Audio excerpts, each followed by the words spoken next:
کسی نے اپنا ایک تجربہ لکھ کے بھیجا ہے، چونکہ بالکل ریئل سٹوری ہے اس لیے آپ کے ساتھ شیئر کرنا چاہتی ہوں کہ ہم بھی اپنے حالات پر نظر ثانی کریں۔ یہ لکھتی ہیں، پیاری استاذہ السلام علیکم ورحمۃ اللہ وبرکاتہ، اللہ تعالیٰ آپ کو اپنی حفظ و امان میں رکھے۔ آپ نے دین کی بجھتی شمع کو جو حیات نو بخشی ہے اور شمعوں سے شمع جلا کر جہالت کی ظلمتوں کو دور کرنے کی جو کوششیں کر رہی ہیں، اللہ تعالیٰ ان کو شرف قبولیت فرمائے اور مزید برابر کرے، آمین۔ غیبت سے متعلق، بیک بائٹنگ سے متعلق اپنا ایک تجربہ آپ سے شیئر کرنا چاہتی ہوں۔ شاید کوئی ایسے تجربات سے پہلے ہی عبرت پکڑ لے کہ خوش قسمت ہے وہ جو دوسروں کے عیبوں سے سبق حاصل کرے۔ 2-3 روز پہلے کی بات ہے، رات 9:45 کے قریب ایک دوست کا میسج آیا اور پوچھا کہ آپ سو رہی ہیں؟ میری کوشش ہوتی ہے کہ رات 9 بجے تک سو جاؤں، اور یہ بات میرے سب عزیزوں کو پتہ ہے، اس لیے کوئی بھی مجھے 9 بجے کے بعد ایمرجنسی کے علاوہ فون نہیں کرتا۔ میں چونکہ جاگ رہی تھی اس لیے اسے فون کر لیا کہ شاید کوئی ضروری بات ہو۔ خیر بات ہوئی اور اس نے حال احوال کے بعد ہمارے ایک مشترکہ عزیز کی ایک بات بتائی کہ انہوں نے ان کے بارے میں فلاں سے یہ بات کی ہے، جس کے جواب میں نے کہا چھوڑو، وہ تو ہے ہی ایسا اور ایسا، اور پہلے اس نے یہ اور یہ کیا ہے۔ حالانکہ مجھے اس تیسرے شخص کے بارے میں کوئی بھی منفی بات کہنے کی ضرورت نہیں تھی، بلکہ ہونا تو یہ چاہیے تھا کہ میں دوست سے کہتی کہ کوئی غلط فہمی ہو گئی ہوگی یا کوئی اور اچھی بات کر دیتی۔ مجھے یہ بات زیب نہیں دیتی اور میری خود سے توقع بھی نہیں تھی کہ میں کسی کے بارے میں کوئی ایسی بات کر سکتی ہوں، یعنی سب اچانک ان کے منہ سے نکل گیا۔ ایسے تیسرے شخص کے بارے میں منفی بات کرنے کے فوراً بعد مجھے احساس ہو گیا کہ میں نے بہت بڑی غلطی کی ہے۔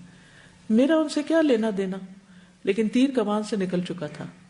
اس وقت میں اتنا ہی کر سکتی تھی کہ دل میں ندامت ہوئی اور دوست سے کہا اب چھوڑو اور یہ بات آگے کسی کو نہ بتانا۔ میرے بطر رہتے تھے، وہ پڑھنے کے لیے کھڑی تو اللہ سے بہت شرم آئی کہ میں نے لیٹ سو کر اور فون کر کے کیا پایا، سونے سے پہلے بلا وجہ کسی کے بارے میں اتنی خراب بات کر دی۔ اپنے لیے اور جس کی غیبت کی تھی اس کے لیے مغفرت کی دعا کرتی رہی، ساری رات بے چینی سے گزاری، اگلے دن بھی اس بات کا قلق رہا۔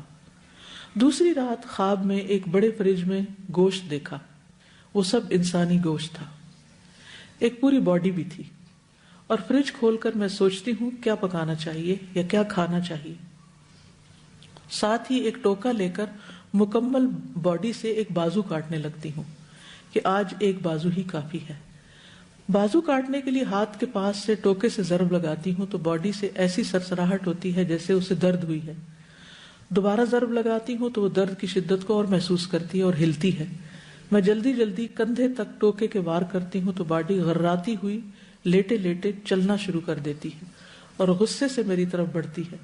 میں ڈر کے بھاگتی ہوں اور وہ غراتی ہوئی تیزی سے رینگتی ہوئی میری طرف بڑھتی ہے، اور میں ایک کمرے میں گھس کر اندھے سے چٹکنی لگا لیتی ہوں اور ساتھ ہی میری آنکھ کھل جاتی ہے۔ اس وقت صبح کے 3:30 بجے تھے۔ میں نے توبہ اور استغفار کی، لگ رہا تھا منہ میں انسانی گوشت کا ذائقہ اور خون ہے، کلی کی اور اللہ تعالیٰ سے معافی مانگی۔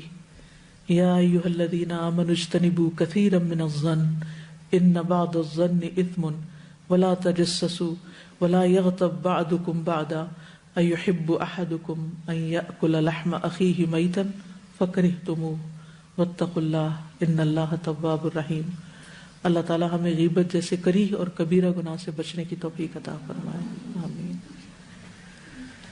عام طور پر ہم خود نہ بھی شروع کریں تو ایسی سچویشنز ہو جاتی ہیں، آپ نماز پڑھنے کھڑے، آدھی نماز پڑھی، آدھی نماز کے بیچ میں کسی کا فون آ جاتا ہے، آپ سوچتے ہیں اچھا چلو کوئی کسی کا مسئلہ ہوگا حل کر دیں، اور اتنے میں اچانک نہ چاہتے ہوئے بھی منہ سے کیسی کیسی باتیں نکلنے لگتی ہیں کسی کے بارے میں۔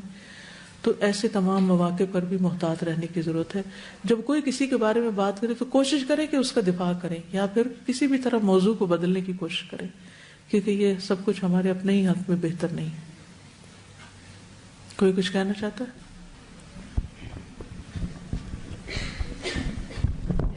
اس ویکینڈ پہ مجھے کچھ اسی طرح کا ایک اور تجربہ ہوا کہ میں کسی کے گھر گئی اور وہ شخص مسلسل ایک کے بعد ایک کے عیب بیان کر رہا تھا، اور میں ڈیفینڈ کرتی رہی کہ نہیں تم، اینڈ میں نے کہا کہ آپ نیتوں تک مت پہنچو، یہ تو اللہ کی صفت ہے کہ اللہ ہی نیت جانتا ہے، تو ڈیفینڈ کرتی رہی۔ پھر میں نے ایک بات سنی ہوئی تھی، شاید میرا خیال حدیث میں ہے کہ جو شخص کسی کی غیبت کرتا ہے وہ اپنے گھر میں ذلیل ہو جاتا ہے, اللہ تعالیٰ اس کو اس کے گھر میں ہی ذلیل ہو جاتا ہے, یا حدیث ہے یا کسی کا قول تھا.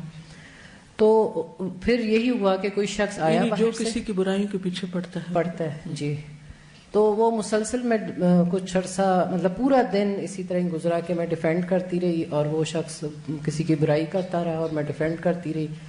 اور پھر کیا ہوا کہ کوئی ایک شخص باہر سے آیا اور سب ہم بیٹھے ہوئے تھے کمرے میں, اور اس شخص کو اتنا ذلیل کیا کہ میں آپ کو بتا نہیں سکتی.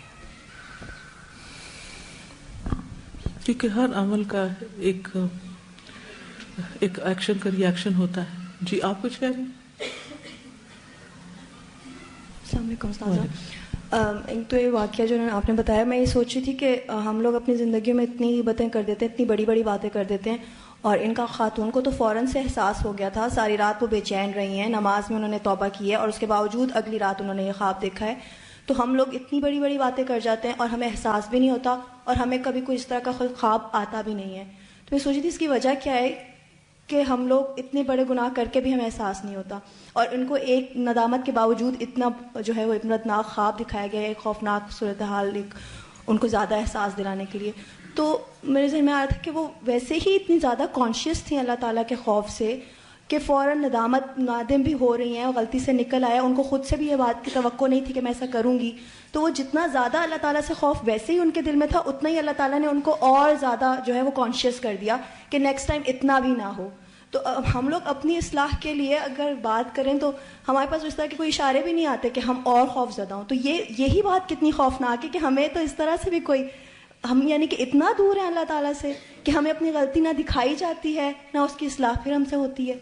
تو ہم لوگ اگر اپنی غلطیوں کی اصلاح چاہتے ہیں تو اس کے لیے بھی ہمارے اندر اتنا خوف ہونا چاہیے کہ اللہ تعالیٰ ہمیں ہماری غلطیاں دکھا دے تاکہ ہم اس پر نادم ہو سکیں. بالکل.